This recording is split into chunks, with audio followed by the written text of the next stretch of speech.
إن الحمد لله نحمده ونستعينه ونستغفره ونعوذ بالله من شرور أنفسنا ومن سيئات أعمالنا من يهده الله فلا مضل له ومن يضلل فلا هادي له وأشهد أن لا إله إلا الله وحده لا شريك له وأشهد أن محمدا عبده ورسوله أما بعد فإن أصدق الكلام كلام الله وخير الهدي هدي محمد صلى الله عليه وسلم وشر الأمور محدثاتها وكل محدثة بدعة وكل بدعة ضلالة وكل ضلالة في النار.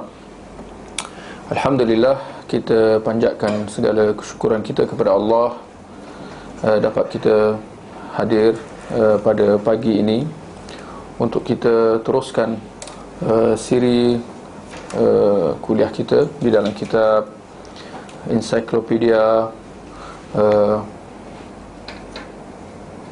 Fiqh Practice, ya, karangan Syekh Husain Al-Awaisyah. Baik, untuk makluman tuan-tuan dan puan-puan, kita sudah membicarakan di dalam masalah tentang tata cara solat. Kita dah sebutkan tentang masalah takbiratul ihram. Lepas tu kita ada sebut tentang membaca Al-Fatihah, serta juga masalah bertakbir selain daripada takbiratul ihram. Jadi tuan-tuan dan puan-puan, pada pagi ini kita akan teruskan. Jadi kita boleh buka di halaman 408, boleh buka halaman 408. Kita akan membicarakan berkenaan tentang rukuk. Baik, kita lihat perkara atau perkara L tu, rukuk dengan tamakninah yang merupakan rukun solat. Rukun dengan tamakninah yang merupakan, boleh nak tambah, terjemahan tu tak berapa lengkap, kita tambahkan satu kataan yang tertinggal, yang merupakan dua rukun solat. Ada tertinggal perkataan dua tu. Baik, kita lihat sesudah kita bertakbiratul ihram, kita membaca Al-Fatihah dan kita membaca surah selepas Al-Fatihah. Seterusnya adalah kita bertakbir dan kita rukuk. Hal ini seperti mana dalam firman Allah, ya ayyuhalladzina amanu irka'u wasjudu. Hai orang-orang yang beriman, rukuklah kamu dan sujudlah kamu. Surah Al-Hajj ayat yang ke-77. Kita lihat halaman kat sebelah tu, 409, penggan kat atas sekali tu. Sebahagian ulama berpendapat bahawa ukuran minimum bagi tamakninah setara dengan lamanya mengucapkan satu kali bacaan tasbih. Rasulullah SAW memerintahkan hal tersebut kepada seorang yang tidak melaksanakan solatnya dengan baik, dengan sabda baginda, "Tsummarka' hatta tatma'inna raki'a." Kemudian rukuklah kamu, sehingga kamu tamakninah. Itu terjemahan yang lebih tepatlah. Kemudian rukuklah kamu sehingga kamu tamakninah. Jadi itulah dia, bila kita rukuk, antara perkara penting dalam rukuk adalah tamakninah. Tamakninah ni, apa yang dimaksud dengan tamakninah? Boleh bantu? Berhenti sebentar. Ada kata lain? Tamakninah dia lebih kepada perkataan tenang. Secara tamakninah maknanya secara tenang. Jadi rukuk secara tenang. Jadi kita kata rukuk secara tenang, atau dikata berhenti tadi. Tenang maknanya tidak cepat, ya. Jadi dia take his time, atau ambil masa, ya, ambil masa, dan jangan terburu-buru, ya. Jadi tamak-ninah lawan dia tergesa-gesa, terburu-buru, ya. Itu dia. Jadi itu dia, kena tamak-ninah dalam rukuk.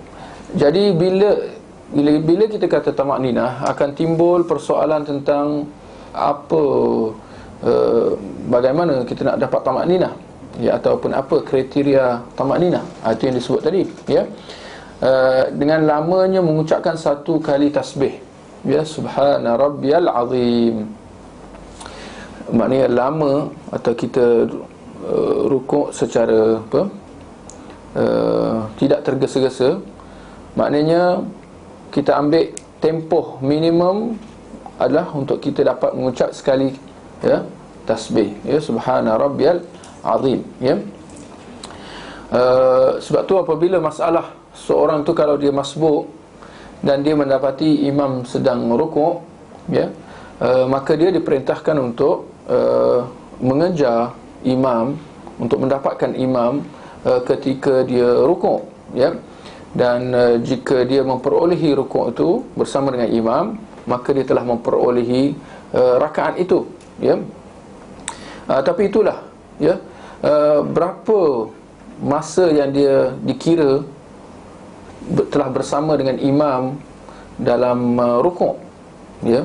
Ya, kadang-kadang kita makmum tu rukuk saja, ya, tak semena-mena imam sudah, ya, bangkit, ya.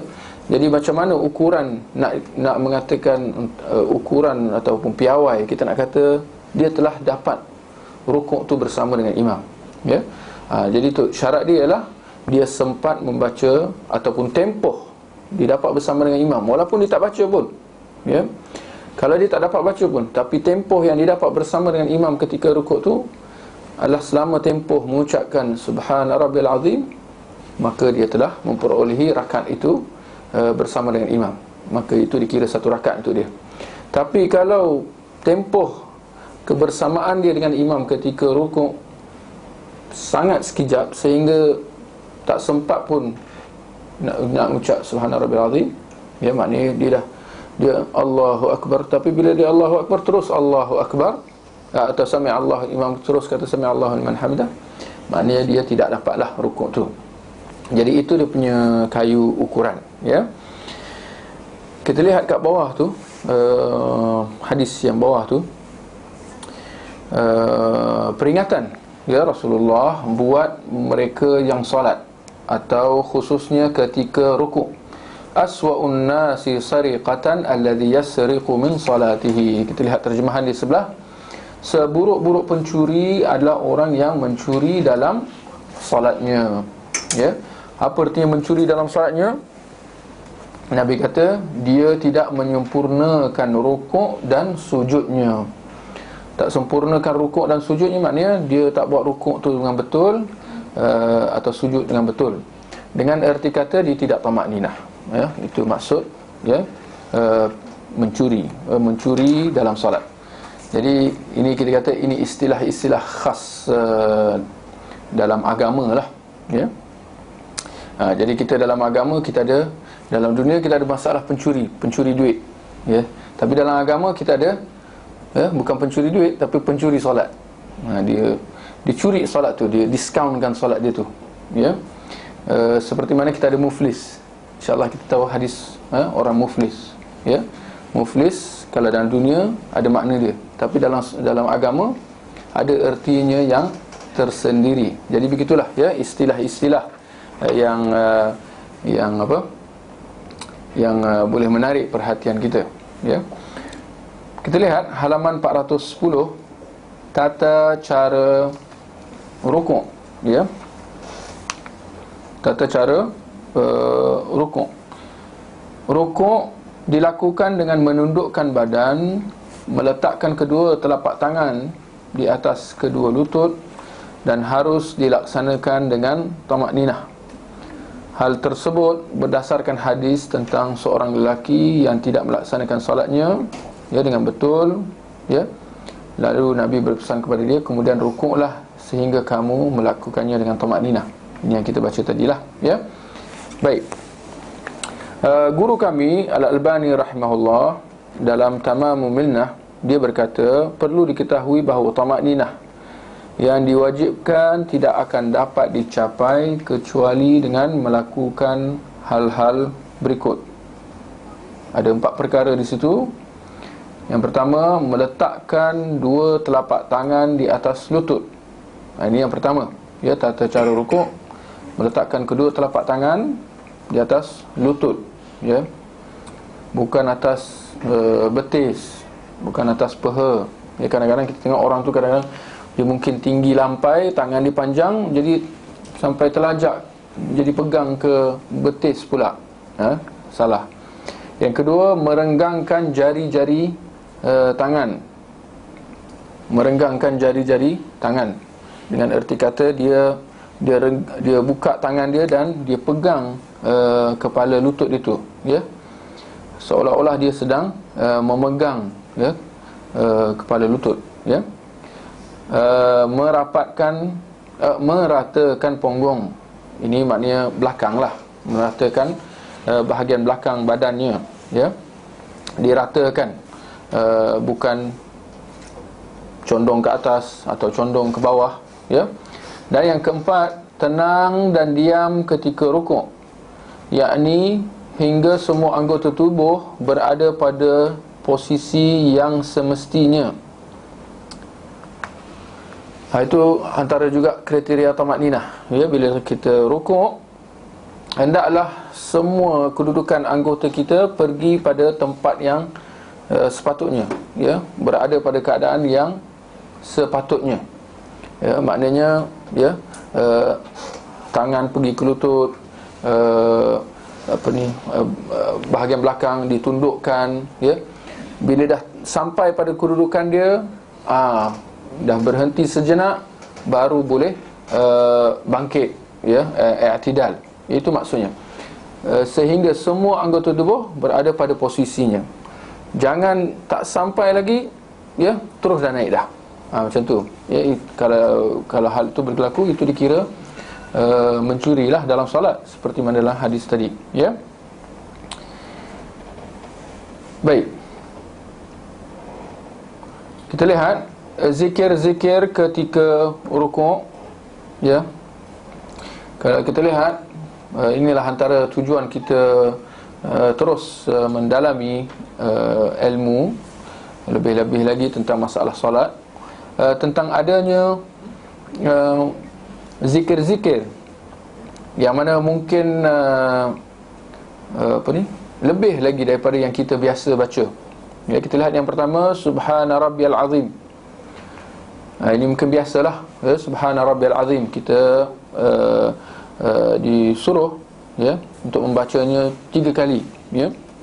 Tapi itulah, kita lihat di muka surat sebelah tu ada tambahan lagi yang juga sabit daripada Rasulullah sallallahu alaihi wasallam, ya. Subhana Rabbiyal Azim wa bihamdih. Jadi kita tambah lagi, ya, perkataan wa bihamdih. Atau yang ketiga, Subuhun Qudusun Rabbul Malaikati Warruh. Ini kalau dapat dibaca memang cantiklah. Ini yang kita kata, kita terus kata apa? Kita terus mencantikkan solat kita. Kita terus apa nak kata? Menyempurnakan solat kita, ya. Dengan kita mempelbagaikan bacaan zikir kita, ya. Kita lihat yang keempat, Subhanakallahumma Rabbana wa bihamdik Allahumma ighfirli, ya. Jadi ini semua menuntut supaya kita, ya, kalau dapat hafal lah, ya. Yang kelima tu lagi panjang, ya. Tapi itulah, ya, kita buat yang mana mampu. Tapi yang bagusnya adalah solat, kalau sekiranya solat kita dapat terus ditingkatkan apa? Kualiti dia, ya. Ditingkatkan kualiti. Jadi antaranya adalah dengan kita khusyuk, ya, kita menambahkan khusyuk. Jadi itulah macam mana nak tambahkan khusyuk. Inilah dia antaranya, dengan kita memperbagaikan zikir. Berbeza kalau kita dah biasa baca satu zikir, ya, contohnya Subhana Rabbil Azim, hari-hari Subhana Rabbil Azim, Subhana Rabbil Azim, lama-lama dia jadi auto mode, ya, autopilot. Jadi dia hilanglah dia punya, hilang apa? Khusyuk tu, ya. Sebab benda tu dah biasa berada di bibir, ya.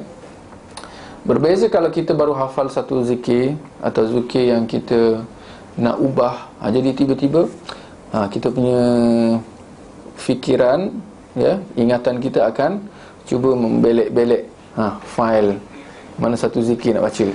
Nampak, ya? Maka di situ sudah ada khusyuk, ada fokus di situ tentang apa yang nak diucapkan atau apa yang sedang diucapkan, ya. Itu yang dimaksudkan dengan membantu kita khusyuk dalam solat, iaitu dengan kita mempelbagaikan zikir yang kita baca. Ada kala kita baca ni, ada kala kita baca tu, macam tu, ya. Jadi jangan difaham bila ada disebut zikir tu 1, 2, 3, 4, 5 tu kita baca semua. Tak, Nabi tak buat macam tu. Nabi mempelbagaikan. Ada hari dibaca ni, ada solat yang lain dibaca ni, macam tu, ya. Bukan dibaca semua. Kalau dibaca semua tidak menepati sunnah juga, ya.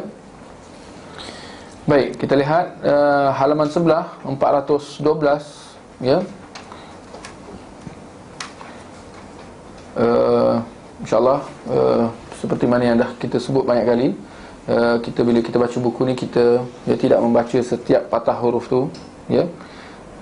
Tapi sekadar kita ambil yang, ya, yang perlu dihuraikan, kita huraikan.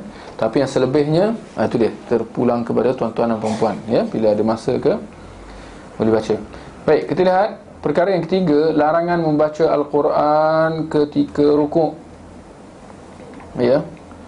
Hal ini sebagaimana dalam hadis dekat bawah tu, ketahuilah sesungguhnya aku dilarang membaca Al-Quran saat rukuk dan sujud, maka dari itu agungkanlah, maka kerana itu, mungkin lagi faham, agungkanlah Tuhanmu, ya, ketika rukuk, sedang ketika sujud hendaklah kamu memperbanyakkan doa, kerana doamu saat itu, ya, sungguh layak untuk dikabulkan, ya. Jelas di situ larangan membaca Al-Quran. Jadi itulah, jangan kita nak tambahkan khusyuk. Contoh, kita baca Al-Quran ketika rukuk atau sujud, tak kena cara tu, ya. Atau kita dah tak tahu nak baca apa, imam lama je rukuk tu, kita pun bantai qul huwallahu ahad ke qul a'udzu birabbil falaq, qul a'udzu birabbin nas. Tak kenalah, tak betul, itu dilarang, ya. Baik, kita lihat halaman 413, perkara M, ya, atau 13, perkara 13, i'tidal berdiri dari rukuk dengan tamakninah, yang merupakan, pun sama juga, yang merupakan dua rukun solat, ya. Apa maksud merupakan dua rukun solat? Maknanya dua benda tu berbeza, ya. I'tidal satu hal, dan i'tidal dari rukuk satu hal, dan tamakninah ketika rukuk ini hal yang lain. Maknanya dua-duanya perlu dilakukan, ya. Hal ini seperti mana dalam hadis di bawah tu, tidak sah salat seseorang sehingga dia, ya, sehingga baginda bersabda, dan setelah itu dia mengucapkan sami'allahu liman hamidah, sehingga dia berdiri lurus, ya. Baik, mana petunjuk dalil dalam hadis ni, ya. Perkataan sehingga dia berdiri lurus, itu dia, ya. Itu tuntutan supaya kita i'tidal dan tamakninah, ya. Juga seperti mana hadis di bawah tu, kemudian bangkitlah hingga kamu berdiri lurus. Bangkit itu i'tidal. I'tidal ini istilahlah yang digunakan bila kita rukuk. Lepas kita rukuk, ya, dah baca dah zikir, ya, rukuk tu subhana rabbil azim, subhana rabbil azim wa bihamdih, atau subuhun qudusun rabbul malaikatur ruh. Lepas tu kita i'tidal, ya, kita bangkit. Bila kita bangkit tu, itu dia, kita sedang i'tidal, ya. Bila kita dah berdiri, kita kena tamakninah. Itu dalam perintah Nabi, kamu berdiri lurus, ya. Bila kita dah berdiri lurus, itu yang dimaksudkan dengan tamakninah, ya. Kita lihat penjelasan Nabi di bawah tu lagi, ya. Jika ini hadis perbuatan Nabi, ya. Jika Nabi SAW mengangkat kepalanya, yakni bangkit dari rukuk, baginda berdiri tegak sehingga seluruh ruas tulang punggungnya kembali ke tempatnya, ya. Sebab baru tadi rukuk balik, jadi bila i'tidal, antara syarat yang dituntut ialah hendaklah semua bahagian anggota tubuh tu dikembalikan pada tempatnya. Apa maknanya? Maknanya bila berdiri tu, ya, tulang-tulang tu berada pada tempatnya. Tak tahu nak cakap macam mana lagi lah. Boleh faham? Ya? Ya? Apa maksud sehingga apa? Sehingga seluruh tulang tubuhnya pergi ke tempatnya, kembali ke tempatnya, ya. Maknanya tadi kita tengah rukuk kan, tangan kita ke depan pegang ke lutut. Jadi bila dia bangkit, hendaklah semua kembali ke tempatnya yang asal, kembali ke tempat asal. Maknanya tangan turun bawah macam tu, ya. Kepala naik atas, tadi dah tunduk kan, dia kena naik, kepala naik atas tempat yang asal. Belakang tadi tengah tunduk, semua tengah bengkok ni, sakit belakang semua ni, jadi kembalikan ke tempat asal. Relax, ya, kembalikan ke tempat asal. Tak ada stres-stres lagi. Ya, tadi tengah stres kan, tak biasa tu kita buat rukuk tu, lama-lama seksa kan. Assalamualaikum. Jadi hendaklah dibangkit dan dikembalikan ke tempat asal. Kembalikan ketenangan balik, ya. Itu dia maksudnya, ya, kembali ke tempat asal. Baik, kita lihat halaman 415, ya.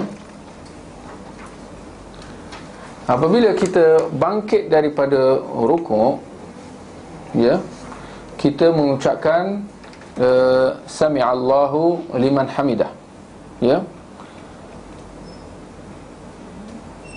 Selepas itu kita lihat halaman 415 kat bahagian atas tu, perenggan yang kedua tu, Nabi SAW mengangkat kedua tangannya ketika i'tidal seperti ketika takbiratul ihram. Setelah berdiri, baginda pun membaca atau mengucapkan Rabbana walakal hamd, ya. Ya Tuhan kami, segala puji hanya bagi kamu, ya. Sesekali baginda menambah lafaz Allahumma, yakni Allahumma Rabbana walakal hamd. Baik, ini kita elok kita fahami dengan betul bahawa kedua ucapan zikir tadi, Sami'allahu liman hamidah, Rabbana walakal hamd, hendaklah diucapkan pada tempatnya, ya. Kerana kita lihat ramai yang tak peka tentang hal ni. Ketika rukuk tadi, ya, sudah ada zikir, kita tahu subhana rabbil azim. Baik, bila bangkit, ya, bangkit daripada rukuk, kita ucapkan Sami'allahu liman hamidah. Bila ketika rukuk lagi, ketika sedang bangun, atau ketika sudah berdiri? Ya, ketika sedang bangkit, ketika sedang bangun. Maknanya jangan sampai sudah berdiri baru nak cakap. Itu maksudnya. Kerana kalau kita dah sampai berdiri, kita dah terlepas waktunya. Jadi ketika tengah bangun tu kita kata Sami'allahu liman hamidah. Bila dah sampai atas tu, dia dah masuk zikir lain, Rabbana walakal hamd, ya. Itu yang kita kena orang kata kita kena betulkan lah timing tu, ya. Timing tu kena betul, ya. Baik. Juga seperti yang kita sebut, kita baca tadi, baginda mengangkat kedua tangannya ketika i'tidal seperti ketika takbiratul ihram, ya. Seperti takbiratul ihram, ya. Seperti itu maksudnya apa? Ya. Angkat, ya. Kedua tangan tu, telapak tangan tu atau jari-jari jangan dirapatkan sangat dan jangan dibuka sangat, ya, seperti takbiratul ihram, ya. Biasa relax secara bersahaja, ya. Tangan tu tidak dibuka dan tidak rapat, ya. Itu yang pertama. Yang keduanya seperti takbiratul ihram, maknanya sehingga setara dengan, ya, bahu atau, ya, telinga, ya. Itu maksud seperti takbiratul ihram, ya. Dan mengucapkan Rabbana walakal hamd. Ucapan Rabbana walakal hamd ketika kita sudah berdiri daripada rukuk tadi, kita sudah i'tidal, ya. Ada empat cara nak mengucapkan. Yang pertama seperti yang kita lihat, Rabbana walakal hamd. Ini penulis tak tulis di sini lah, tapi sekadar faedah lah, ya. Rabbana walakal hamd atau Rabbana lakal hamd. Tak ada waw tu. Rabbana lakal hamd, atau seperti yang dijelaskan kat bawah tu, tambah Allahumma. Allahumma ni pun ada dua. Allahumma Rabbana walakal hamd, maknanya tambah Allahumma sahaja, atau Allahumma Rabbana lakal hamd tanpa waw tadi tu, ya.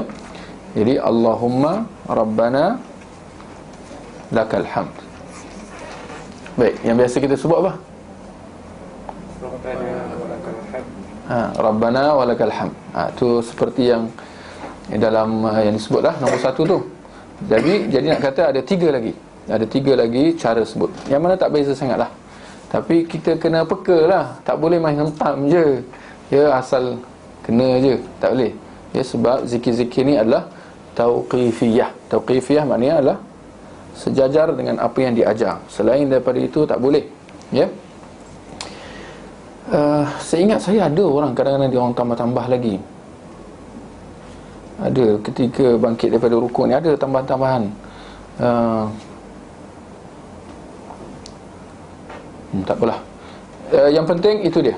Empat cara. Itu doa lepas tu.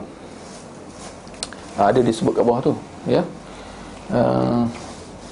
Tak apalah, tak apa. Kita lihat terkadang pula sesudahnya Nabi menambah, ya, dengan lafaz. Itu dia, nombor 2, nombor 3, nombor 4, ya. Ada nombor 5 lagi, ya, di belakang tu, ya. Jadi ini semua pun sekali lagi kalau kita dapat hafal, ya, pun boleh membantu kita untuk terus mencantikkan lagi solat kita, ya. Ya. Kita lihat nombor 5 di kat belakang tu, ya. Rabbana walakal hamd, ya. Ya, Rabbana walakal hamd. Ini dia tambahan dia. Kalau tambahan macam ni betul, ya. Rabbana walakal hamd hamdan katsiran tayyiban mubarakan fi, ya. Ya, Rabbana walakal hamd hamdan katsiran tayyiban mubarakan fi. Kalau macam tu okey, kerana itu sabit daripada Nabi sallallahu alaihi wasallam. Pernah tak kita lihat bila orang dia bangkit daripada rukuk, dia buat macam ni, Rabbana lakal hamd. Pernah nampak? Dia buat macam ni lah, sini.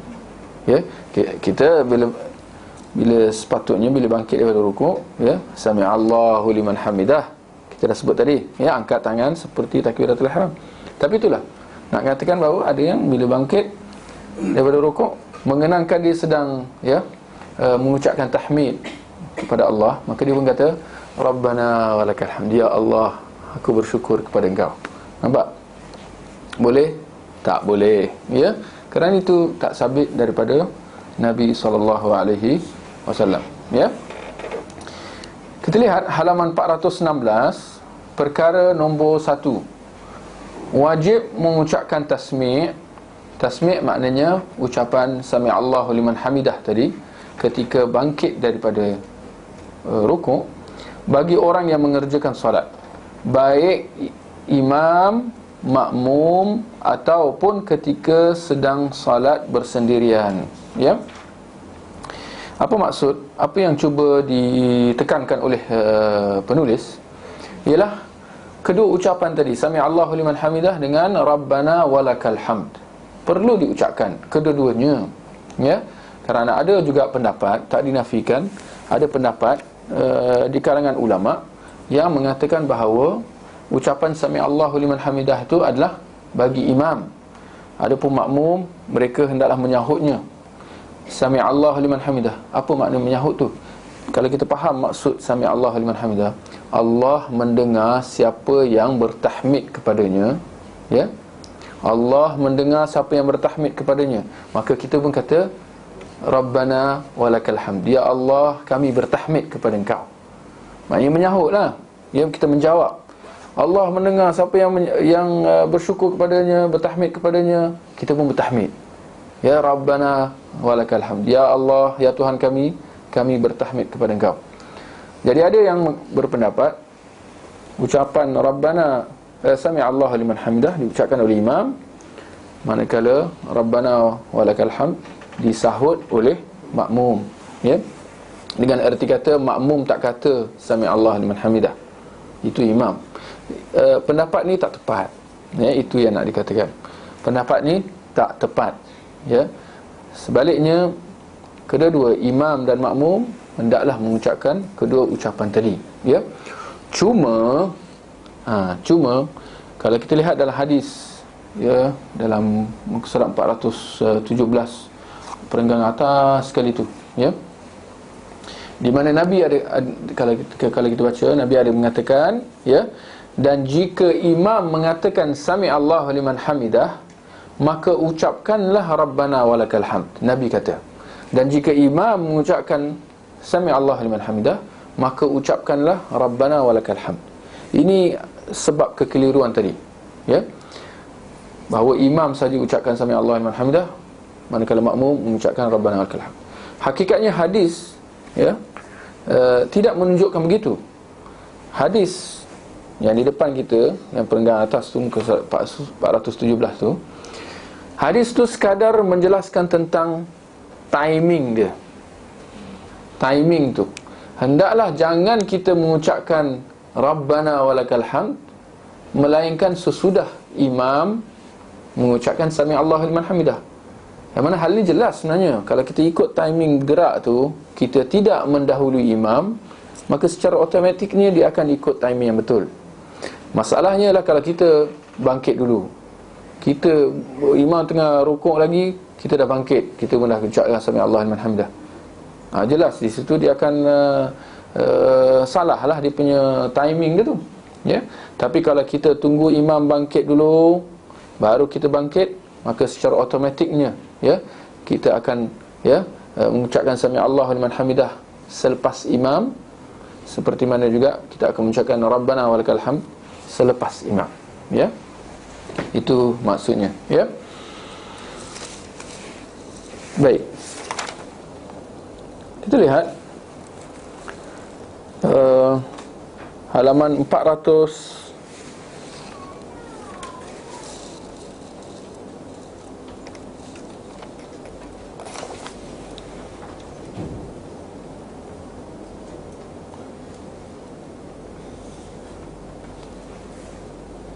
Ya, baik. Kalau kita lihat ada penjelasan panjang kat situ kan, ya, halaman 417 dengan 418. Kesemuanya membahaskan tentang masalah tadi tu, ya, ucapan sami Allahu liman hamidah dengan Rabbana walakal hamd. Kesimpulan daripada, ya, kedua muka surat tadi 417 dan 418 nak mengatakan bahawa itulah dia, setiap pergerakan dalam solat ada zikir dia. Itu maksudnya, ya. di mana ucapan sami Allahu liman hamidah kita ketika kita bangkit daripada rukuk, ya. Bukan seperti mana yang mendakwa bahawa ucapan itu hanya untuk imam. Kerana kalau ucapan itu untuk imam sahaja, sami Allahu liman hamidah hanya untuk imam, maka akhirnya makmum bila dia bangkit itu dia tak ada zikir. Dan ini memang tak padan dengan kalau kita lihat tata cara solat tu. Kerana hakikatnya kalau kita lihat dalam solat, setiap keadaan ketika dalam solat akan ada bacaan dia, ya. Seperti mana ketika berdiri ada Al-Fatihah, ketika rukuk ada zikir dia, bangkit ada zikir dia, sujud, duduk antara dua sujud, semua tu ada zikir dia kalau kita lihat, ya. Bahkan ketika pergerakan tangan itu semua dah ada zikir dia, iaitu Allahu Akbar, kan? Allahu Akbar, Allahu Akbar. Ketika kita berpindah rukun tu, setiap tu ada zikir dia. Maka kesimpulan dia ialah bila kita bangkit itu, zikirnya adalah apa? Sami Allahu liman hamidah, ya, itu adalah zikir ketika bangkit. Ketika berdiri, Rabbana walakal hamd, ya. Ya. Dia kena, bila kita kata kita solat berjemaah, ya, makmum dengan imam, makmum itu kalau kita lihat sama ada pergerakan dia atau ucapan dia hendaklah menyusul, bukan bersaing, ya. Dia tak boleh bersaing, apatah lagi mendahului, ya. Dia kena menyusul. Menyusul ni apa artinya? Follow. Menyusul ni maknanya dia ikut belakang, jangan tertinggal. Jangan tinggal belakang. Lagi dia ke belakang, itu dia tertinggal lah, bukan menyusul. Dia kena menyusul, follow je. Maknanya sami Allahu liman hamidah, dia imam tu kena sebut dululah, ya. Dan lepas tu dia kena ikut, ya. Imam sebut saja dia dah ikut dah, ya. Bukan kena tunggu dia habis, tak, ya. Bukan macam tu, ya. Yang penting imam kena mula dulu, makmum follow, ya. Di belakang, bukan dia kena habis dulu, ya, baru kita baru kita ikut. Itu siapa yang kata syarat macam tu, dia tak ada. Dia tak ada syarat macam tu. Tak ada syarat yang kata oh imam kena selesai sebut. Seperti mana contoh nanti kita boleh lihat ketika turun daripada sujud, ya. Tak ada yang kata oh kena imam kena sujud dulu baru kita sujud. Tak, ya. Itu syarat macam tu tidak ada, ya. Baik, kita lihat halaman 418, cara turun untuk sujud, ya. Bagaimana cara kita turun untuk sujud? Ini pun satu permasalahan yang mana kalau kita lihat adanya perbincangan, boleh kita kata perbincangan hangatlah di kalangan para ulama tentang cara turun sujud. Apa yang maksudkan ialah yang mana yang perlu didahulukan, itu masalahnya. Yang mana yang perlu didahulukan, tangan atau lutut? Itu persoalan, ya. Tangan atau lutut, ya. Jadi ada dua pendapat di kalangan para ulama. Pendapat yang pertama mengatakan ketika sujud atau ketika hendak sujud, hendaklah didahulukan kedua kepala. Kena ada kepala ke? Hendaklah didahulukan kedua lutut sebelum kedua tangan, ya, telapak tangan. Itu pendapat yang pertama. Pendapat yang kedua mengatakan hendaklah mendahulukan kedua telapak tangan sebelum kedua lutut. Boleh faham? Baik. Yang biasa kita buat apa? Bagi orang tua tangan dulu. Orang tua, orang muda. Orang muda? Yang rajin tangan. Tunggu dulu, lihat perbincangan dia. Tangan ke lutut? Jangan kepala sudah. Kepala. Tangan dulu, ya. Tangan dulu. Semua tangan, ya. Ke ikut dan dia. Mana yang turun dulu, turunlah, ya. Kita lihat ada perbincangan di kalangan para ulama. Pendapat yang pertama yang mengatakan hendaklah didahulukan kedua lutut, mereka berhujah dengan sebuah hadis daripada perawi sahabat yang bernama Wa'il bin Hujur, ya. Dia mengatakan, aku melihat Rasulullah sallallahu alaihi wasallam, dengar ini hadis, aku melihat Rasulullah sallallahu alaihi wasallam, jika dia sujud, dia meletakkan kedua lututnya sebelum kedua tangannya. Wa'il bin Hujur mengatakan Rasulullah meletakkan kedua lutut sebelum kedua tangan. Hadisnya daripada riwayat Abu Daud, Nasa'i, Tirmizi, Ibnu Majah. Semua, ya, ulama-ulama hadis sunan lah, kitab-kitab sunan. Kalau kita lihat hadis Wa'il bin Hujur, ya, secara jelas dia mengatakan Rasulullah mendahulukan kedua lutut sebelum kedua tangan. Cuma dalam masalah hadis ni, hal ini kalau siapa yang ada masa boleh bacalah nanti dalam surat 419, ya.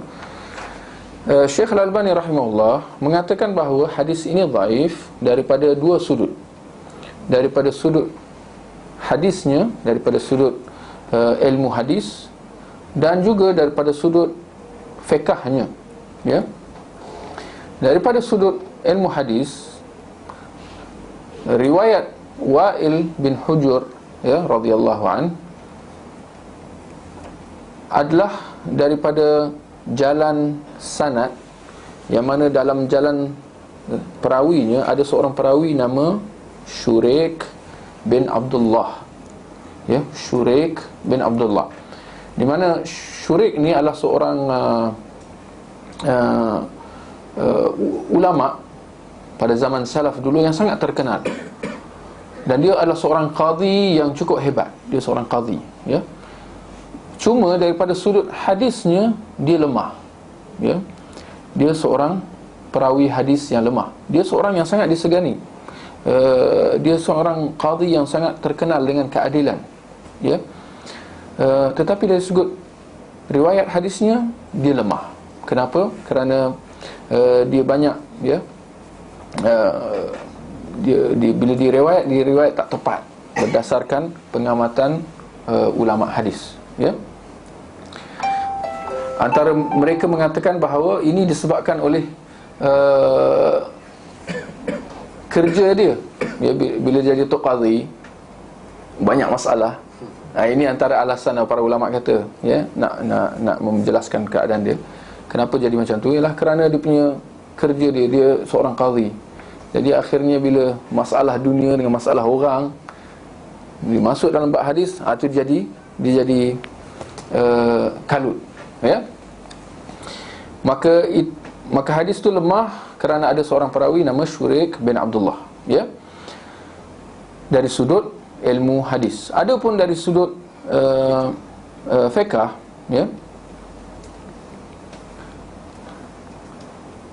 Imam Ibn Hajar dalam kitab Bulughul Maram mengatakan bahawa hadis yang sebaliknya tadi daripada riwayat Wa'il bin Hujur, ada hadis yang masalah yang sama daripada riwayat Abu Hurairah, ya, yang menyatakan bahawa Rasulullah sallallahu alaihi wasallam, ya, jika dia sujud, dia meletakkan kedua tangannya sebelum kedua lututnya. Terbalik. Wa'il bin Hujur kata lutut dulu. Datang Abu Hurairah, sahabat juga, kedua-dua sahabat, dia mengatakan Rasulullah meletakkan kedua tangan sebelum kedua lutut, ya. Imam Ibn Hajar mengatakan bahawa riwayat Abu Hurairah ni lagi kuat berbanding dengan riwayat Wa'il bin Hujur. Kerana Wa'il bin Hujur dalam sanad jalur riwayat dia ada Syurik Al-Qadhi tadi, ya, Tok Qadhi tadi.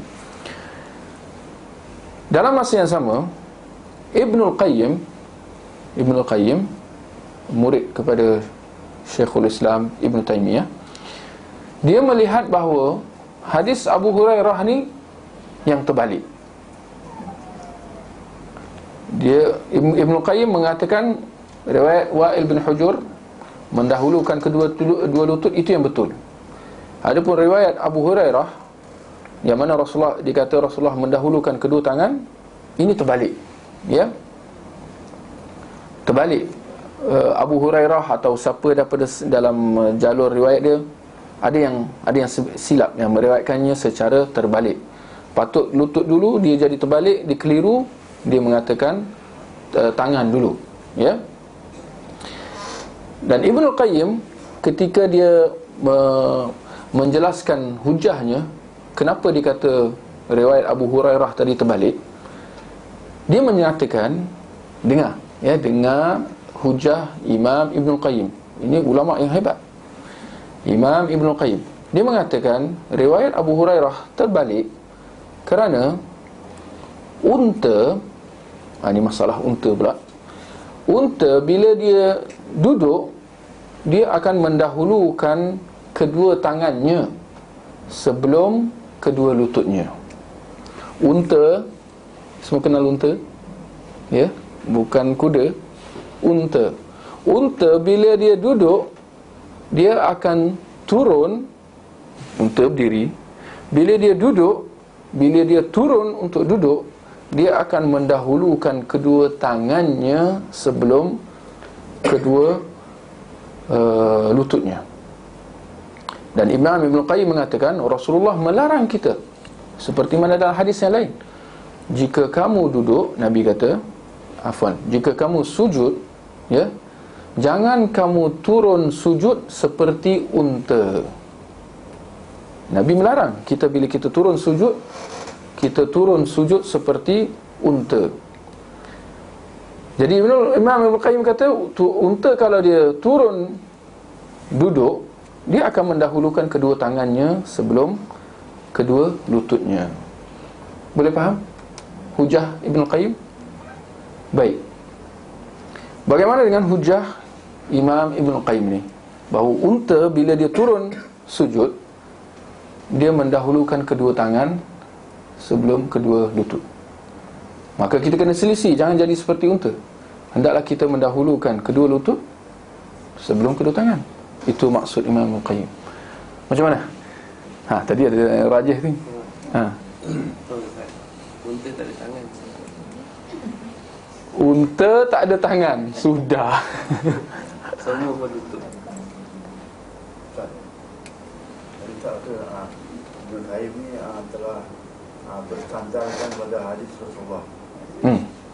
Kalau hadis sahih tak, sekarang ada dua hadis sahih. Ada satu hadis Wa'il bin Hujur kata dua lutut dulu. Tapi kita ada satu lagi hadis Abu Hurairah kata dua tangan dulu. Dua sahabat. Mustahil dua sahih. Tahu macam mana nanti tangan ke lutut dulu.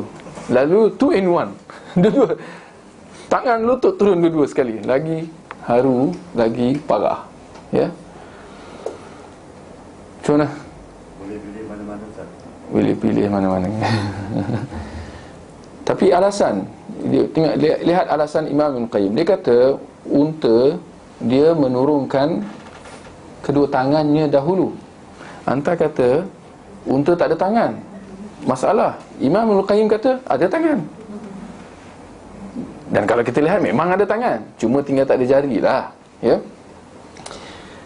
Unta turun, Ibn Qayyim kata unta turun dengan mendahulukan kedua tangan sebelum kedua lutut.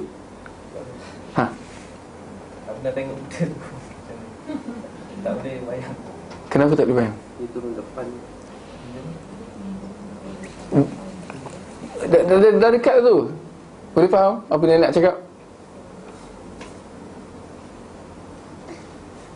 Tak perasan tak perasan apa kata Imam Ibn Qayyim. Bahkan Imam Ibn Qayyim pun bila dia mengucapkan tu, dia tak perasan apa yang dia kata.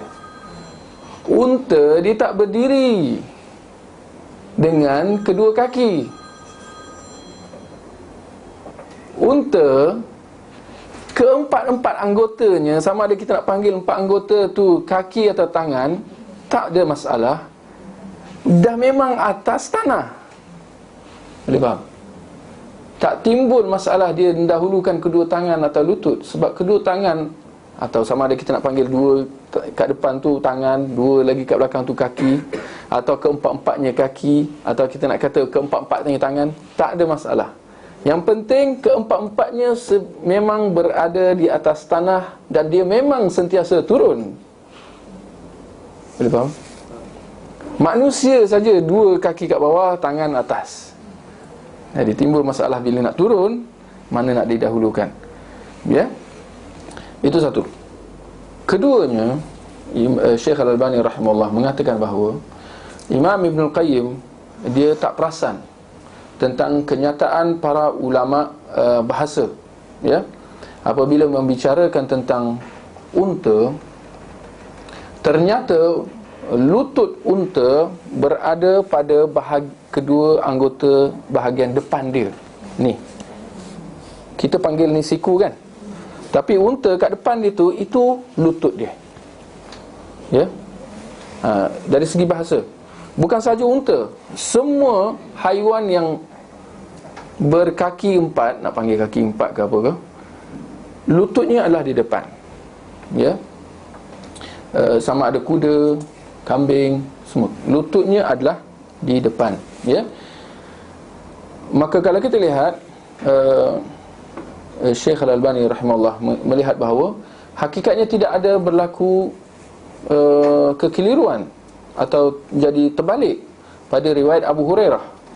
Bahkan riwayat Abu Hurairah adalah bertepatan dengan realiti keadaan unta tadi.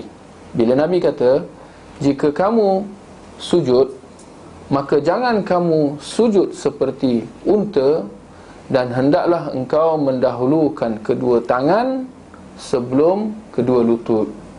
Imam Al-Qayyim kata riwayat ini terbalik, tapi Syekh Al-Albani kata tak terbalik. Betul lah tu.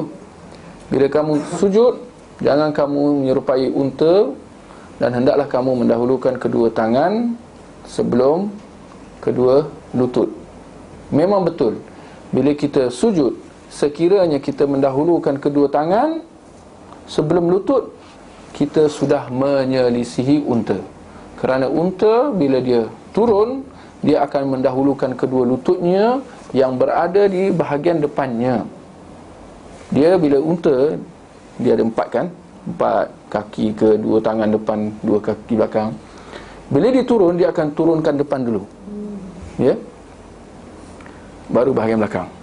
Ya, jadi bila dia turun bahagian depan tu, ya, dia mendahulukan lututnya dulu. Lutut tu yang touch tanah dulu.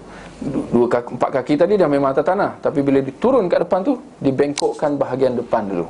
Ya, dan lutut tu akan turun dahulu sebelum bahagian belakangnya turun.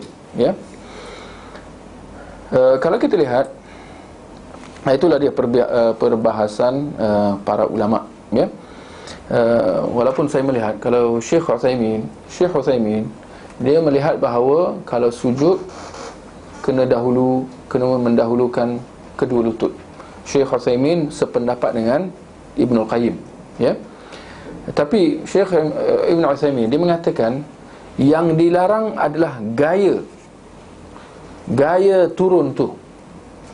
Ini dengar hujah Syekh Ibn Utsaimin, ya. Syekh Utsaimin kata kena turun lutut dulu. Syekh Al-Albani kata kedua tangan. Ya, dan kita dah dengar hujah Syekh Al-Albani tadi dari sudut hadis dan dari sudut fiqahnya. Syekh Utsaimin kata kenyataan Ibn Qayyim tu betul. Bila kita sujud, hendaklah kita dahulukan kedua lutut. Kerana bila Rasulullah larang kita turun sujud seperti unta, Rasulullah melarang kita dari sudut cara dan gaya turun. Unta bila dia turun, okey, soalan, harap sekali ni jangan kita keliru lagi. Unta bila dia turun, gaya turun dia, gaya, okey, bukan dia mendahulukan apa ke apa. Kita dah tahu dah, empat-empat dia dah atas tanah, itu dah tahu dah. Bila dia turun, gaya turun dia mendahulukan apa? Bahagian depan ke belakang? Depan. Kita dah tahu insyaAllah, depan. Maka Syekh Utsaimin kata, di situ kita tak boleh buat. Jangan kita mendahulukan depan kita, iaitu kedua tangan. Ini pendapat Syekh Utsaimin. Jangan kita dahulukan yang depan, sebaliknya hendaklah kita dahulukan yang belakang, iaitu kedua lutut, depan dua tangan. Baik, ada jawapan? Boleh faham hujah Syekh Uthaymin? Ada jawapan? Tak ada? Ada? Ada? Baik, kita lihat. Kalau kita kembali kepada hadis Abu Hurairah, jika seorang kamu hendak sujud, maka jangan dia turun sujud seperti unta, dan hendaklah dia mendahulukan kedua tangan sebelum kedua lutut. Bila kita kembali kepada hadis tu, hadis sebenarnya Rasulullah bila disebut tentang jangan menyerupai unta, Rasulullah dalam jumlah yang berikutnya secara jelas menjelaskan bahawa yang dilarang adalah daripada sudut mendahulukan apa, bukan daripada sudut gaya. Rasulullah tidak berbicara tentang gaya depan atau belakang. Rasulullah berbicara tentang mendahulukan apa, seperti mana yang dapat kita lihat dalam jumlah yang kedua yang berikutnya. Dan hendaklah kamu mendahulukan kedua tangan sebelum kedua kaki. Rasulullah membicarakan tentang nak meletakkan apa, bukan masalah nak mendepankan apa dahulu, ya. Jadi yang dibicarakan bukan gaya, ya, sebaliknya yang dibicarakan adalah tentang meletakkan apa. Itu sebenarnya yang sedang ditekankan oleh Rasulullah, seperti mana yang dapat kita lihat secara jelas, ya. Baik, maka kita lihat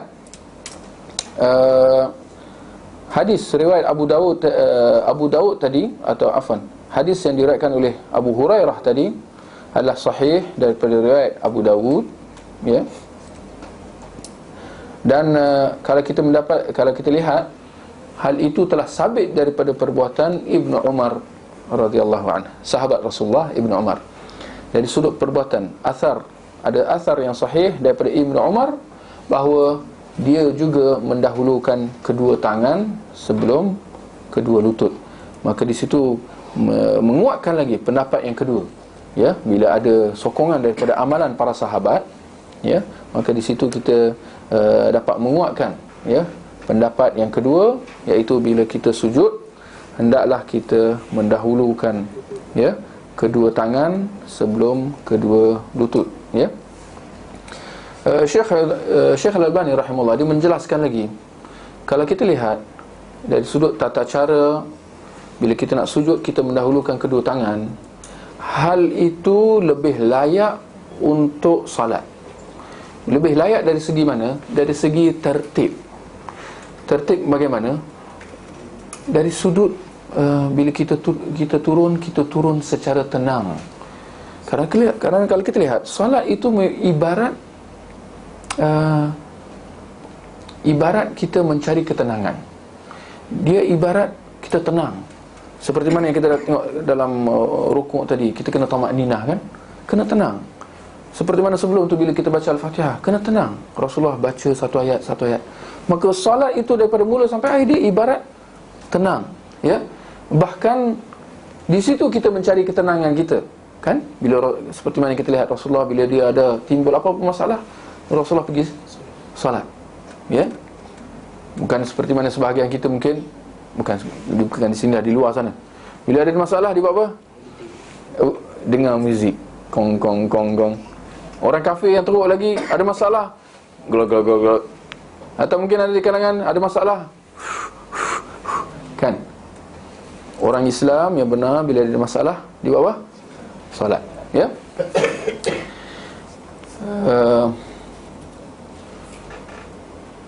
Maka Syekh Al-Albani kata, kalau kita bandingkan antara mendahulukan kedua tangan dengan kedua lutut, yang mana yang lebih tenang? Syekh Al-Albani kata, dahulukan kedua tangan itu lebih tenang. Buktinya jelas, seperti mana yang kita lihat di masjid-masjid. Bila time sujud saja, gedugung, bunyi hentakan kedua kepala lutut, ya. Dan segala beban yang dipikul, yang sedang turun menyembah bumi, boom,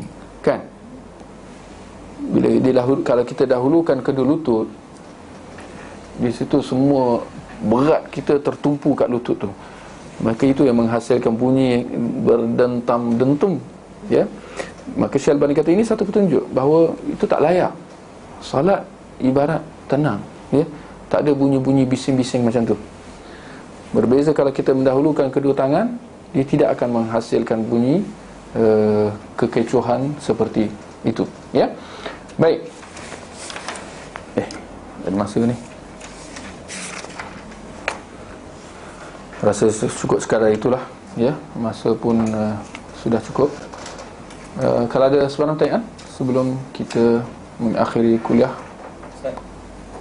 Ustaz kata kedua-dua hadis sahih tadi kan, yang Kedua-dua hadis sahih. wahid daripada beberapa untuk Tak mungkin sahih kedua-duanya kerana dia bercanggahan. Jangan terkejut, kedua-duanya dalam Sunan Abu Daud. Hadis Wa'il bin Hujur mendahulukan kedua lutut dahulu, dan hadis Abu Hurairah mendahulukan kedua tangan dahulu. Kedua-duanya dalam sahih, keduanya dalam Sunan Abu Daud. Tapi tak mungkin kedua-duanya sahih kerana dia adalah bercanggahan. Dan kita kalau kita lihat dalam Islam, yang mana ini pun kita ingat juga, ya. Dalam Islam tidak menghimpunkan sesuatu yang bercanggahan. Tidak ada percanggahan dalam Islam. Dua benda yang bertentangan, boleh tak boleh, wajib haram. Apa hukum ni? Oh, dia wajib dan haram. Pening. Apa hukum ni? Boleh, nak makan boleh, tapi tak boleh makan. Mana satu ni? Bagus, tapi tak bagus.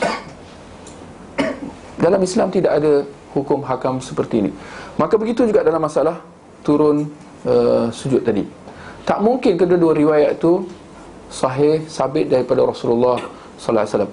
Lebih-lebih lagi Rasulullah melarang jangan turun sujud seperti unta. Ya? Jangan turun sujud seperti unta. Jadi timbul persoalan, kerana turun seperti larangan tu dia sama ada dua tu je. Larangan tu ialah jangan dahulukan kedua lutut ke atau kedua tangan. Tak mungkin kedua-duanya dilarang. Tak mungkin kedua-duanya dilarang. Akhirnya kita nak turun sujud macam mana? Dahulukan kepala. Masalah, kan? Tak mungkin juga kedua-duanya betul, kerana pasti salah satunya dilarang, kerana menyerupai unta. Ini soal lain, Ustaz. Ini berkenaan kita terlumpuk, kita bangun, kita sembahyang dengan makmum lah. Dan Ustaz tadi kata makmum dalam menyusul imam. Maka bila imam bangkit, dia baca Sami Allahu liman hamidah, maka kita pula hendaklah baca Rabbana walakal hamd. Okey. Bila masa kita baca Rabbana walakal hamd, adakah semasa bila imam tu sudah bangun, kemudian kita baru bangun, maka masa kita bangun tu imam tu dah bangun dah. Okey. Maka kita bangun tu kita baca Sami Allah, apa ni? Sami Allah. Sebab kita jawab apa yang dia cakap. Betul. Tapi itulah, kita disuruh supaya menjawab kenyataan imam Sami Allahu liman hamidah. Tetapi dalam masa yang sama kita ingat bahawa ucapan itu juga kita kena ucap, ya. Kerana itu datang perintah tadi, kita antara imam dan makmum dia kena menyusul, bukan tertinggal, ya. Kalau imam bangkit daripada rukuk sehingga dia berdiri, lalu makmum baru nak bangkit, itu sedikit sebanyak dia sudah tertinggal. Tertinggal bagaimana? Kerana jelas di situ ketika imam sudah bangun, walaupun sejenak, dia masalah memang tak dinafikan. Sejenak lebih baik daripada 2 jenak, 3 jenak atau tertinggal. Tetapi jelas di situ imam telah berpindah ke satu rukun sedangkan makmum belum. Itu menepati kriteria tertinggal. Kan? Tertinggal maknanya orang tu dah pergi ke satu tempat dan kita masih lagi di tempat yang lama. Kan? Kita tertinggal kan? Maka kerana itu yang sebetulnya adalah ittiba, ya, ikut atau kita kata tadi menyusul. Maka bila imam bangkit, makmum pun turut bangkit sama-sama. Ya, di belakang dia sama-sama. Ya. Jangan tertinggal. Maka kalau di situ tidak akan timbul persoalan Tuan Haji tadi. Bila imam bangkit saja sambil mengucapkan sami Allah liman hamidah, dan juga makmum pun turut sama sambil mengucapkan sami Allah liman hamidah, maka dia punya jarak gap tu akan tak lama, dia akan menyusul. Sami Allah liman hamidah, sami Allah liman hamidah, Rabbana walakal hamd, Rabbana walakal hamd, sama-sama. Ya. Hakikatnya ini juga kalau kita lihat dalam masalah salam juga. Walaupun kita tak sampai salam, tapi tak apalah, kita shortcut, crash cross crash cross ke apa tu. Bila imam salam, Assalamualaikum warahmatullahi, Assalamualaikum warahmatullahi, biasa kita lihat makmum dia akan tunggu. Tak tahulah makmum tunggu macam mana. Kita nak tanyalah. Biasa kita buat macam mana? Okey saya imam atau makmum okey. Assalamualaikum warahmatullahi, Assalamualaikum warahmatullahi. Okey, bila makmum di belakang menoleh,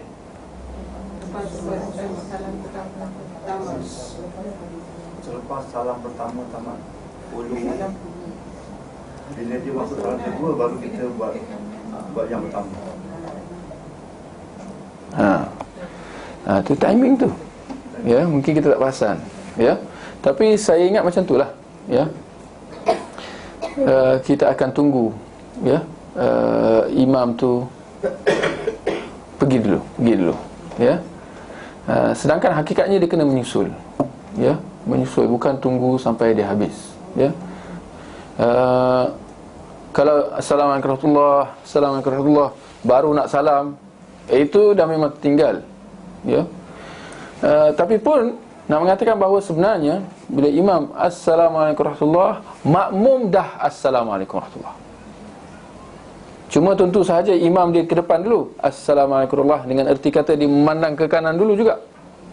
Dia automatik kan, dia sama kan. Maka tapi nak kata bahawa makmum pun bila dia dah Assalamualaikum warahmatullahi, makmum pun dah Assalamualaikum warahmatullahi, menyusul. Ya. Tidak seperti kata dia kena Assalamualaikum warahmatullahi dulu sampai habis, tamat ke macam mana Tuan Haji, ya? Sebab nanti dia akan ada gap, ya. Makin lama gap, maka itu maknanya dah tertinggal. Sedangkan dia kena menyusul. Ya. Ustaz, kalau untuk masbuk macam mana Ustaz? Soalan macam mana? Untuk masbuk, kalau ada tertinggal lagi satu rakaat, imam dah bagi salam yang pertama tu, boleh terus naik kan? Okey, soalan. Bila imam memberi salam sedangkan makmum dia masbuk, okey, dia ada satu rakaat tinggal atau lebih, bila masa dia nak bangkit, ya, bila masa dia nak bangkit, sebenarnya hal ini dia kita kata dia open lah. Di situ ada orang kata apa, ada rukhsah ataupun ada kelonggaran, ya. Sama ada, ya, dia nak tunggu sampai imam habis salam kedua-dua, Assalamualaikum, nak tunggu sejenak. Kerana jangan lupa kadang-kadang ada juga, ada kebarangkalian bahawa lepas salam kedua-duanya imam akan sujud sahwi, kan? Di mana di situ juga perlu kita kena tahu bahawa makmum kena ikut, kerana dia masih lagi imam. Kerana sujud sahwi itu bukan untuk dia je, walaupun dia yang lupa, tapi makmum kat belakang kena ikut. Jadi di situ. Jadi kita kata di situ ada kelonggaran. Walau apa pun, sekiranya imam sudah memberi salam yang pertama, Assalamualaikum warahmatullahi, dari segi hukumnya makmum yang masbuk tadi dah boleh bangkit, ya. Kerana itu yang wajib, manakala salam yang kedua adalah sunat, ya. Kalau dah assalamualaikum warahmatullahi, secara hukumnya solat itu dah habis, dah sempurna. Maka imam, makmum di belakang dah boleh bangkit, ya. Bahkan boleh kita perincikan lagi lah, sebenarnya assalamualaikum saja, kerana itu salam yang paling ringkas. Itu nantilah tunggu bab salamnya. Kalau macam contohnya sujud, imam nak terus sujud, dia cakap Allahu Akbar, tapi kita nak menyusul, tapi pergerakan dia atau ucapan dia tu macam slow sikit. Macam mana nak? Ya, ini juga kita kena ambil perhatian lah. Kadang-kadang bila imam bila dia nak sujud, ya, dia mungkin mengambil masa sikit, ya. Seperti mana juga bila bangkit daripada sujud.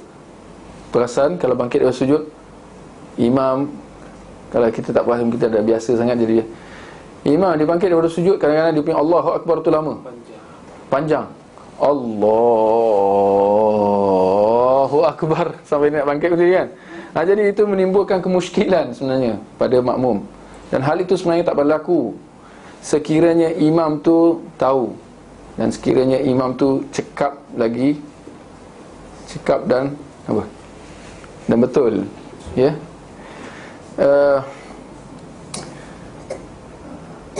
Kita kena raikanlah imam tu kalau dia dah macam tu, ya. Yang penting jangan kita sujud, jangan kita letakkan dahi kita sebelum dia. Kerana kalau dah macam tu, kita dah mendahului dia, ya. Maka dia-dua kena diraikan. Ucapan tu, Allahu Akbar tu, jangan kita mendahului dia. Begitu juga dengan pergerakan tu, jangan kita mendahului dia, ya. Kedua-duanya kita kena raikan, dari segi hukum dan dari segi perbuatan, ya. Itu je lah, insyaAllah. Baik, kita berhenti dahulu sebelum kita mulakan kuliah yang berikut.